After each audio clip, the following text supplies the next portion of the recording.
അവസാന നാളെടുത്തു വരുമ്പോ ഹർജ് അധികരിക്കും സ്വഹാബ. ഹബീബായ നബി തങ്ങൾ പറഞ്ഞ ഉടനെ സ്വഹാബത്ത് ചോദിക്കുകയാണ്, വമൽ ഹർജു യാ റസൂലല്ലാഹ്, ഹർജ് എന്ന് പറഞ്ഞാൽ എന്താണ് നബിയെ? അങ്ങ് ഒരുപാട് അടയാളങ്ങൾ പറഞ്ഞ കൂട്ടത്തിൽ ഹർജ് അധികരിക്കുമെന്ന് പറയുന്നുണ്ടല്ലോ. ഹർജ് എന്ന് പറഞ്ഞാൽ അതിന്റെ അർത്ഥം എന്താണ് നബിയെ? ഹബീബായ നബി തങ്ങൾ പറഞ്ഞു കൊടുക്കാണ്, സ്വഹാബ, ഹർജ് എന്ന് പറഞ്ഞാൽ അൽ ഖത്ൽ, അൽ ഖത്ൽ, അൽ ഖത്ൽ, കൊലപാതകം, കൊലപാതകം, കൊലപാതകം. കൊലപാതകങ്ങൾ അധികരിക്കുക തന്നെ ചെയ്യും അവസാന നാളിലേക്ക് എത്തുമ്പോഴെന്ന് സയ്യിദുനാ മുഹമ്മദുർ റസൂലുള്ളാഹ് സ്വല്ലല്ലാഹു അലൈഹി വആലിഹി. അവസാന നാളെത്തുമ്പോ കൊലപാതകം അധികരിക്കും. മാതാവിന് സ്വന്തം കുഞ്ഞിനെ കൊല്ലാൻ ഒരു പ്രയാസവും ഉണ്ടാവുകയില്ല. പിതാവിന് സ്വന്തം മകനെ കൊല്ലാൻ ഒരു പ്രയാസം ഉണ്ടാവുകയില്ല.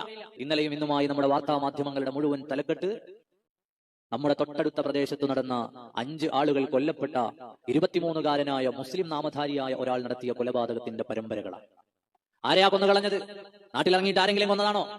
സ്വന്തം വാപ്പയുടെ ഉമ്മയടക്കം, വൃദ്ധയായ ഒരു സ്ത്രീ ഉൾപ്പെടെ, സ്വന്തം അനുജനുൾപ്പെടെ, സ്വന്തം മാതാവ് ഉൾപ്പെടെ.